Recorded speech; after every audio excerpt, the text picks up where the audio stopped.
Meteorologist Matthew East here with you on this Thursday, December the 1st edition of the Carolina Weather Video here. And we're starting off the month of December in extremely quiet fashion and pretty chilly fashion as well. Lows this morning, 20s and 30s across the region. And it's going to stay pretty quiet here for the next several days before our next system moves in next week. And it's going to be kind of an interesting one to watch in terms of, again, the modeling is all over the place in terms of the timing of that system. More on that in just a moment. Look how quiet it is all across the southeast. This is the radar imagery this morning, and you can go all the way from New Mexico and Texas all the way up through the northeast, and there's not a drop or a flake of precipitation. But our next cold front causing a little bit of light precip here in the Midwest and a little bit heavier snow in parts of the Rockies, but that front is not going to produce any precip as it moves through here by late tomorrow and tomorrow night. Only a little bit of a temperature dip Saturday compared to highs tomorrow behind that incoming front. Look at all the winter weather products, all those white shady counties in the Rockies and the blue counties out west. Those are all wind-related products. Big-time wind issues out that way. Some wind gusts up in some of the western mountains yesterday.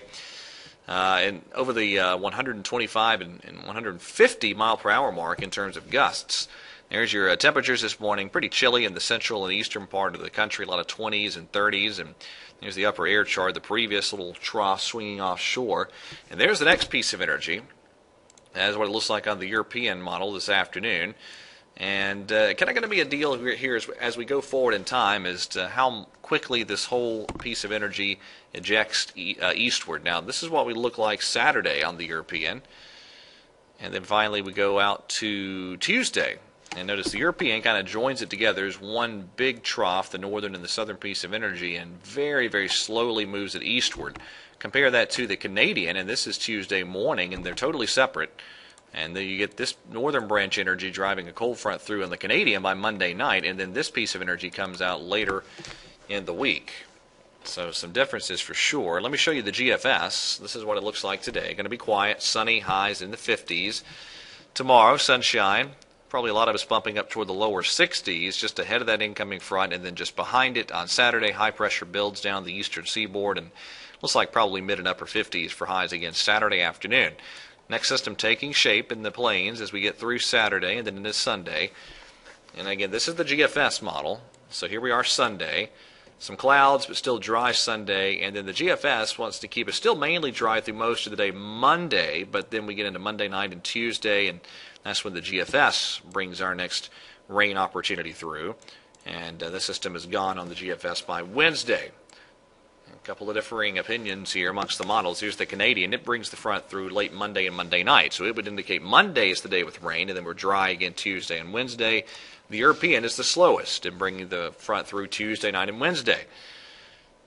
So some definite timing differences there. And actually in the Canadian scenario, it's kind of interesting. You get that cold front to bring some rain Monday and Monday night, and then remember that second piece of energy I showed you. It comes through late in the week, and sort of interesting in terms of the temperature profiles, but it's kind of an outlying scenario in terms of how the Canadian is handling things overall.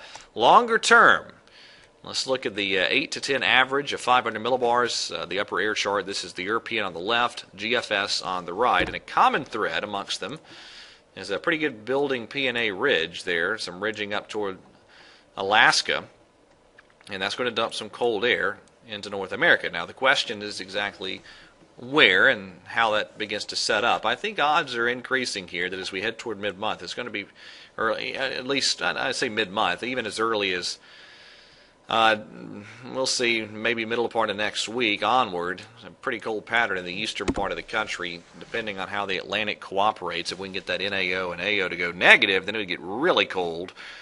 But I don't see any signs of those indices going strongly negative. But with the P&A ridge popping like that, it's going to dump some cold air into the central and eastern part of the country, I think, in time as we go through this current month of December.